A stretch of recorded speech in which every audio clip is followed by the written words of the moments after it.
नमस्कार, जनप्रभात सुपरफास्ट में आपका स्वागत है। मैं हूं हेमेंद्र सिंह। नजर डालते हैं आज की सुर्खियों पर। यूपी चुनाव के दूसरे चरण में करीब 63% हुआ मतदान। सहारनपुर की बेहट और नकुड़ में 75% से अधिक वोटिंग। उत्तराखंड विधानसभा चुनाव में 65% से अधिक हुई वोटिंग। 2017 के पिछले विधानसभा चुनाव में 66% हुआ था मतदान। गोवा में लगभग 79% लोगों ने मताधिकार का किया प्रयोग। सांकेलिम निर्वाचन क्षेत्र में सबसे ज्यादा लगभग 90% हुई वोटिंग। उपराष्ट्रपति ने तकनीकी शिक्षक प्रशिक्षण कार्यक्रम को किया संबोधित। बोले, डिजिटल खाई को पाटने के लिए इंटरनेट की पहुंच जरूरी। यूएन में पाकिस्तान समर्थित आतंकी संगठनों पर बरसा भारत। कहा, हमारी तरह श्रीलंका भी सीमा पार दहशतगर्दी से पीड़ित। जबलपुर में आधा दर्जन नवनियुक्त जजों के लिए समारोह आज। चीफ जस्टिस दिलाएंगे पद व गोपनीयता की शपथ। कर्नाटक हिजाब विवाद पर हाईकोर्ट में आज फिर होगी सुनवाई। छात्राओं के वकील ने कहा, हिजाब पर बैन का कोई कानून नहीं। हिजाब विवाद के बीच कर्नाटक हाईकोर्ट से बोली मुस्लिम छात्राएं, हमें स्कूल ड्रेस से मिलता जुलता हिजाब पहनने की दे अनुमति। पंजाब के बठिंडा में केंद्रीय गृह मंत्री अमित शाह की रैली रद्द। मौड़ मंडी में आज जनसभा को संबोधित करेंगे जेपी नड्डा। सपा के गढ़ कन्नौज में आज विपक्ष पर गरजेंगे सीएम योगी। सुरक्षा चाक चौबंद। डीएम ने लिया सभा स्थल का जायजा। मणिपुर चुनाव को लेकर इम्फाल पहुंचे रक्षा मंत्री राजनाथ सिंह। करगिल युद्ध में शहीद जवान के परिवार के साथ खाया खाना। मणिपुर चुनाव के लिए कांग्रेस ने जारी की स्टार प्रचारकों की सूची। लिस्ट में सोनिया, राहुल और कन्हैया कुमार जैसे नाम शामिल। लोकसभा चुनाव से पहले क्षेत्रीय छत्रपों को साधने में जुटी ममता बनर्जी। कहा, कांग्रेस अपने रास्ते जा सकती है, हम जाएंगे अपने रास्ते। शराब विक्रेताओं को दिल्ली सरकार ने दी कड़ी चेतावनी। कहा, पड़ोसी की शिकायत पर निरस्त होगा बिक्री का लाइसेंस। देशव्यापी विरोध से निपटने के लिए कनाडा के पीएम का बड़ा कदम। जस्टिस ट्रूडो ने पहली बार आपात स्थिति अधिनियम किया लागू। यूक्रेन से लगती सीमा पर रूस ने 1,30,000 सैनिक किए तैनात। अमेरिकी प्रशासन ने अपने नागरिकों से कहा, तुरंत देश छोड़ें। यूक्रेन के राष्ट्रपति वोलोडिमिर जेलेंस्की ने जारी की चेतावनी। का अगले 48 घंटे में कभी भी शुरू हो सकता है रूस से युद्ध। जमानत पर जेल से बाहर लालू के लिए आज मुश्किल भरा दिन। चारा घोटाले में अंतिम केस पर आ जाएगा फैसला।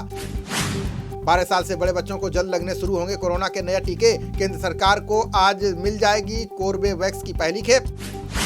देश में कोरोना संक्रमण की रफ्तार में तेजी से आ रही है कमी। हिमाचल, बंगाल समेत कई राज्यों में नियमों में दी गई ढील। पश्चिम बंगाल में 16 फरवरी से खुलेंगे सरकारी और निजी स्कूल। हिमाचल में 17 फरवरी से शिक्षण संस्थानों को खोलने की अनुमति। देश में बीते 24 घंटे में कोरोना के आए 27,390 नए मामले। इस दौरान 347 संक्रमित मरीजों की चली गई जान। देश में कोरोना के एक्टिव केस घटकर हुए 4,15,000। वहीं अभी तक 5,09,000 लोगों की जा चुकी है जान। ओपी राजभर की पार्टी सुभाषपा ने चुनाव आयोग को लिखी चिट्ठी। कहा, शिवपुर से प्रत्याशी अरविंद राजभर को मारने की दी गई धमकी। नकवी की अगुवाई में चुनाव आयोग से मिला बीजेपी का प्रतिनिधि मंडल। का मुस्लिम महिलाओं को बुर्के में जाने को कह रही है सपा बसपा। पंजाब में आप के सीएम प्रत्याशी भगवंत मान ने किया दावा। कहा, अपनी दोनों सीटें हारेंगे चरणजीत सिंह चन्नी। ध्वनि प्रदूषण कंट्रोल करने को लेकर चुनाव आयोग सख्त। सभी राजनीतिक दलों को जारी किए गए 12 नोटिस। उत्तर भारत के कई राज्यों में धीरे धीरे कम होने लगी है ठंड। दिल्ली में खिलेगी धूप। यूपी, पंजाब में छाया रहेगा कोहरा। सुप्रीम कोर्ट ने केंद्र को दिया रेरा के नियमों की जांच का आदेश। का देखना होगा कि घर खरीदारों के हित में हैं या नहीं राज्यों के नियम। बिहार सीएम नीतीश कुमार ने फिर की विशेष राज्य के दर्जे की मांग। बोले, नीति आयोग की रिपोर्ट के मुताबिक पिछड़ा राज्य है बिहार। आंध्र प्रदेश सरकार ने आज से नाइट कर्फ्यू हटाने का किया ऐलान। कोविड मामलों में तेजी से गिरावट के बाद सरकार ने उठाया कदम। भारत यूएई 18 फरवरी को कर सकते हैं मुक्त व्यापार समझौते पर हस्ताक्षर। कई उत्पादों को शुल्क मुक्त कर बड़े व्यापारिक साझेदार बनेंगे दोनों देश। गहलोत ने देश में महंगाई और बेरोजगारी की स्थिति को बताया विस्फोटक। बोले, कौशल विकास के जरिए ही दूर हो सकती है बेरोजगारी। आरबीआई के डिप्टी गवर्नर ने की क्रिप्टो करेंसी पर रोक लगाने की मांग। बोले, पोंजी योजनाओं की तरह बन जाएगा वित्तीय संप्रभुता के लिए खतरा।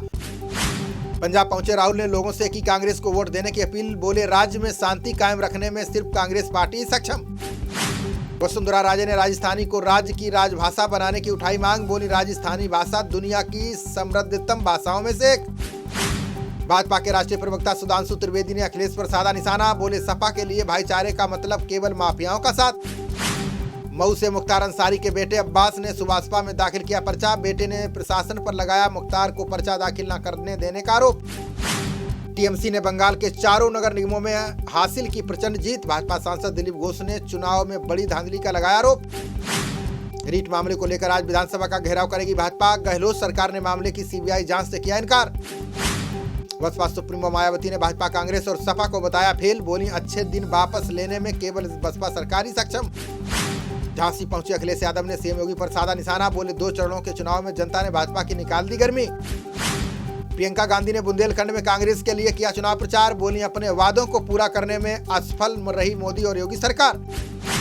आदेश में सुधार के बाद गृह राज्य मंत्री के बेटे की रिहाई का रास्ता साफ। अदालत के आदेश में उल्लेख से छूट गई थी कई धाराएं। गुजरात में 2 साल बाद 17 फरवरी से खुलेंगे आंगनवाड़ी केंद्र। सीएम भूपेंद्र पटेल ने कोरोना के हालात की समीक्षा के बाद लिया फैसला।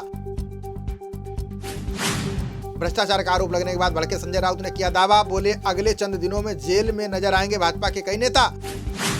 असम आने वाले यात्रियों के लिए अब अनिवार्य नहीं होगी कोरोना जांच। बीमारी के लक्षण वाले लोगों को स्वेच्छा से करानी होगी जांच। दिल्ली सरकार ने मुफ्त बस यात्रा पर खर्च किए 484 करोड़ रुपए। रिपोर्ट के अनुसार 48 करोड़ महिलाओं ने की मुफ्त यात्रा। भारत और वेस्ट इंडीज के बीच बुधवार से खेली जाएगी T20 सीरीज। बीसीसीआई ने ऋषभ पंत को बनाया टीम का उपकप्तान। वेस्ट इंडीज के खिलाफ T20 सीरीज की तैयारी में जुटी टीम इंडिया कोलकाता पहुंचकर जमकर की प्रैक्टिस। विराट ने बहाया पसीना। खबरों का सिलसिला जारी रहेगा, देखते रहिए जनप्रवाद। नमस्कार।